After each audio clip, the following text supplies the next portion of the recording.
Assalamualaikum warahmatullahi wabarakatuh ya. Okey, selamat pagi semua. Selamat pagi rakan-rakan di luar sana. Okey, pagi ni saya nak mengupas satu situasi uh, stuck in writing yang selalu disebut, dijadikan alasan, dijadikan procrastination untuk kita tidak mula menulis. Satu semester, dua semester, satu minggu tak buat apa-apa, kita tak tulis apa-apa pun. Okey. Saya kalau tulis status saya pun banyak lagi daripada awak tulis tesis awak.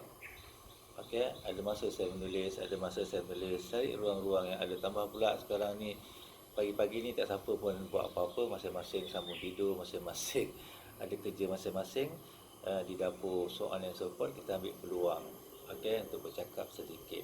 Jadi saya nak kupas fenomena stuck. Stuck ni bahasa orang putih lah, bahasa Melayu ni tersangkut. Maknanya kalau longkang tu sepatutnya flow cantik, tiba-tiba tersangkut. Ada benda yang ibarat tersangkut. Tak apalah, kita boleh buang, settle lah masalah. Ni masalah tersangkut dekat mana? Dekat ni. Dekat minda. Bukan tak pernah menulis pun. Dah masuk umur 40. Okey. Bukannya kerja kita terbang balak. Kerja kita menulis pun selama ni. Cikgu pula tu menulis kita kan. Kalau kerjanya jadi pegawai penguatkuasaan majlis perbandaran, saya faham lah. Hari-hari dia fikir macam mana nak tangkap orang, macam mana nak aturkan macam-macam prosedur, nak kuatkuasakan, saya faham lah. Okey. Ataupun jadi guru besar. Maklumlah guru besar kan, pengetua dah besar kan. Jadi dia pun suruh kerani sana, suruh kerani sini. Okay.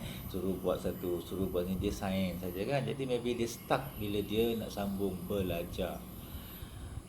Okey, jadi saya pun lalu juga fenomena itu. Okey, antara ketakutan saya dulu nak pergi ke luar negara yang amat sangat adalah kerana saya tidak boleh menulis dalam bahasa Inggeris. Saya terpaksa menerima hakikat bahawa Allah tak jadikan saya ini intelligent, language intelligent. Okey, ada orang yang language intelligent, dia duduk bodoh kan, apa dia boleh cakap. Ada seorang kanak-kanak 7 bahasa ya, yang keluar dalam viral 7 bahasa. Okey, dan ditunjukkan bukti dia. Dia membeli barangan daripada 7 stall bahasa yang berbeza. 7 tu dia beli barang. Umur anak tu tak silap saya 5 tahun ke 6 tahun. Okey, 5 tahun lebih kurang begitu ya, 7 bahasa dia kuasai. Dan ada seorang perempuan remaja di London, di UK, tak pasti tapi di UK, dia boleh menguasai 7 bahasa. Itu maksimum manusia boleh kuasai 7 bahasa dengan mahir. Okey, bukan tahu 7 bahasa Aini je, lepas tu lain tak tahu kan. Okey ya. Jadi saya tidak diberikan kemampuan untuk berbahasa dengan baik. Jadi saya buat bodoh je lah, buat tak tahu je kan.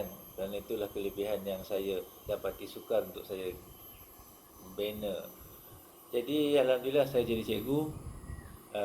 Selepas saya menjadi kemis sekejap selama setahun, sebab jiwa saya lebih kepada nak mengajar. Jadi saya jadi cikgu matrikulasi selama 13 tahun lebih kurang. Mana ada tulis soalan je. Buat soalan kan, sekiranya seni tindak balangan ni apakah hasil dia, kenapa ia berlaku macam tu, itu soalan dia pun. Okey. Jadi bila saya mula ambil master, saya mula menulis. Ketika itu saya tulis proceeding je, tak ada artikel ya. Pada masa tulis proceeding pun mana ada masuk online kan, habis gitu je lah.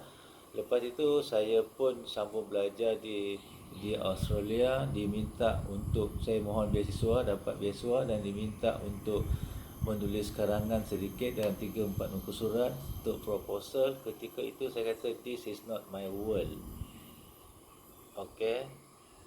Tapi semalam saya cek saya punya Google Scholar, keseluruhan artikel yang saya dah tulis dalam Google Scholar ada 61. Okey. 61 lah, sebab Google Scholar dia masuk juga yang mana-mana yang tidak diindeks oleh Scopus ataupun WS. Tapi tolak tepi yang itu, yang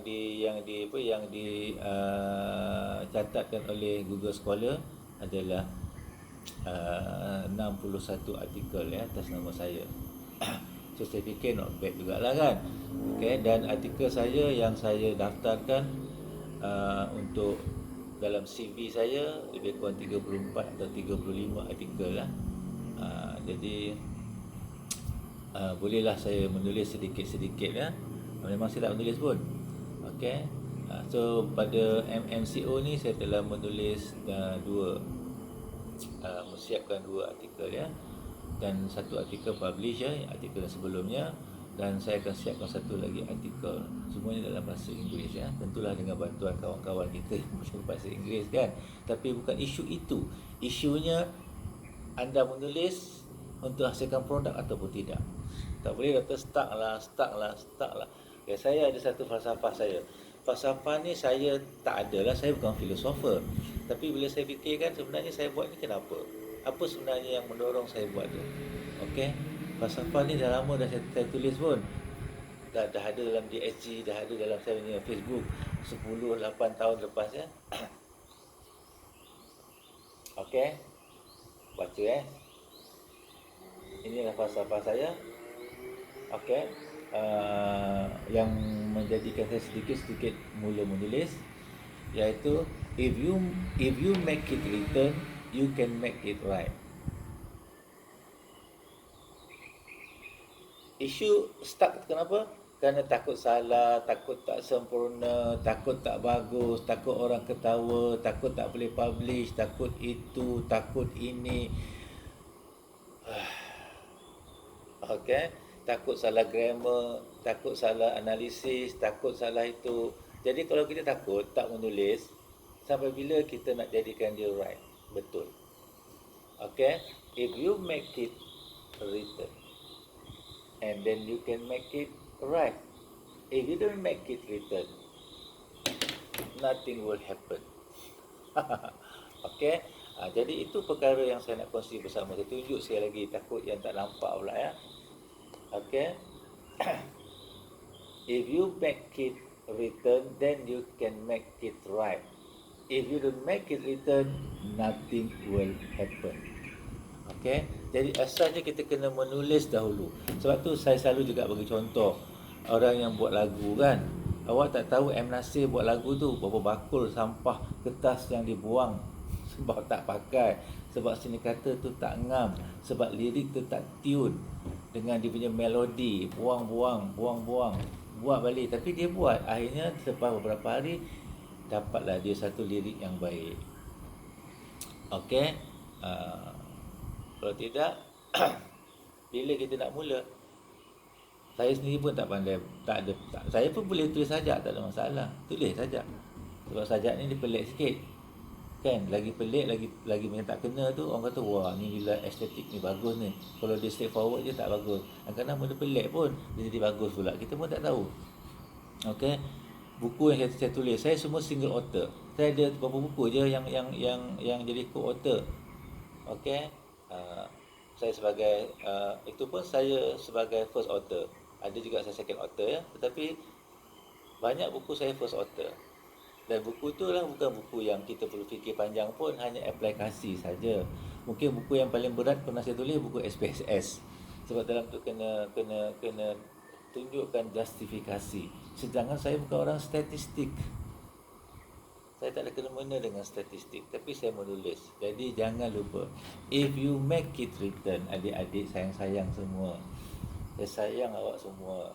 Okey, saya tak nak awak lalui membuang masa. Okay, if you make it written, then step by step you can make it right. So banner satu tim.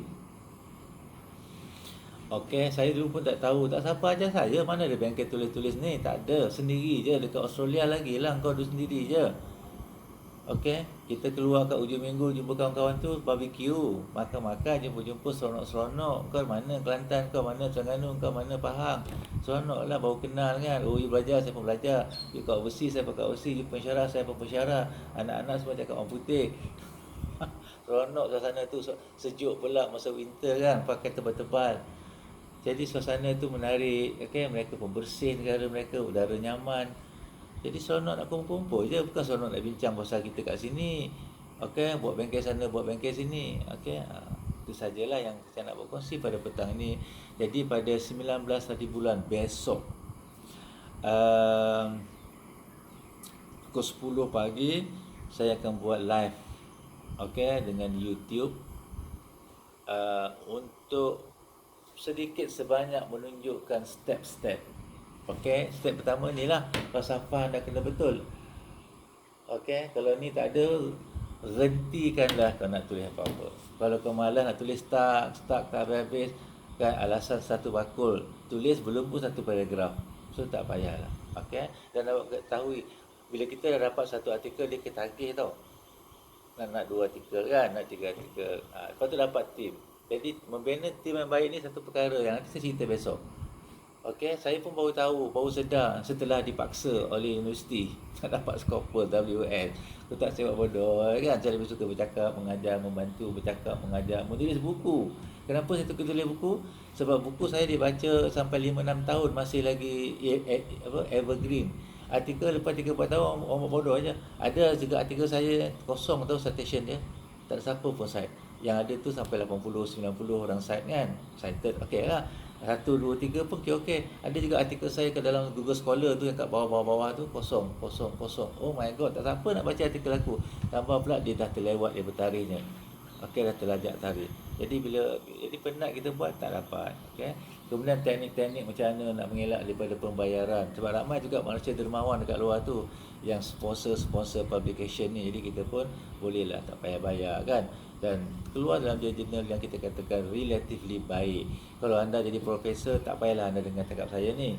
Bolehlah masuk ke dalam artikel-artikel yang bagus. Tapi kalau anda novice macam saya, novice macam kawan-kawan lain, so kita kena tahu sedikit sebanyak. Okey. So itu saja yang saya nak berkongsi. Lepas cerita sikit pasal bye-bye selepas ni lah. Okey. Jadi kita potong dulu. Okey, I love you. Take care.